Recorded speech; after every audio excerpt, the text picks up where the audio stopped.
আমার চ্যানেল অদেখা মিস্ট্রিতে সবাইকে স্বাগতম। আশা করছি আমার গল্প আপনাদের ভালো লাগবে।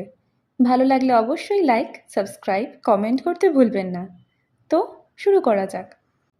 প্রতিদিনের মতো এদিনও যখন আমি বাড়ি ফেরার পথে, তখন প্রায় বিকেল সন্ধে। এবার আমার সঙ্গে আমার ফ্রেন্ড মীরা। আমরা স্কুল থেকে একসঙ্গে, আর এখন কলেজেও। আজ সকাল থেকে আবহাওয়া আর আমার মন মেজাজ দুটোই খারাপ।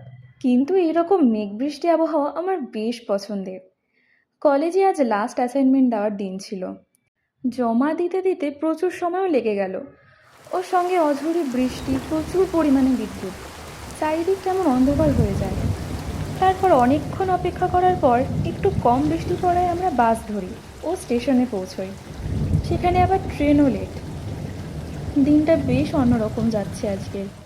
সব কিছুতেই অসুবিধে। প্রায় 1.25 ঘন্টা অপেক্ষা করার পর অবশেষে এলো ট্রেন। আমরা উঠলাম। বাজে তখন 6টা।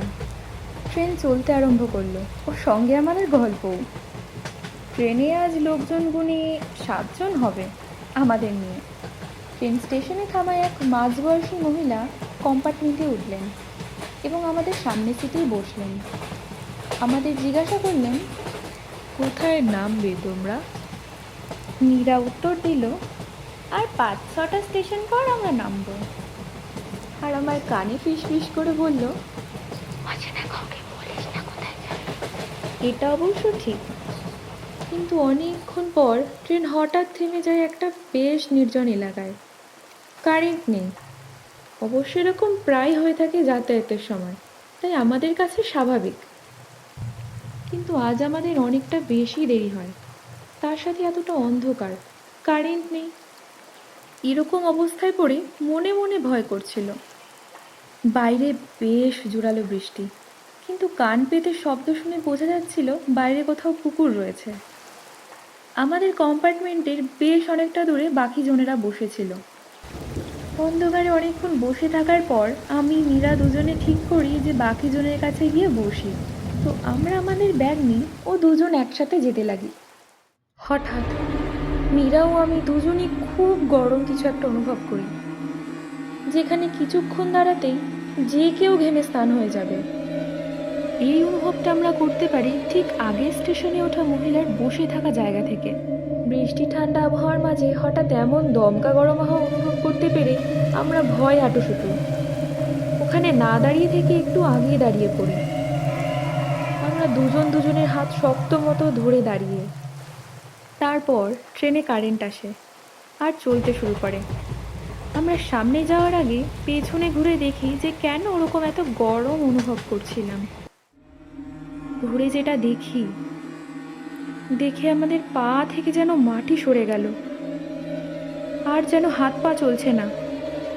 কিছুক্ষণ আমরা দেখে অবাক ভীতু দুটোই হই যে আগের স্টেশনে উঠলেন উনি নেই। তাহলে আমাদের কে জিজ্ঞাসা করলো যে আমরা কোথায় নামবো?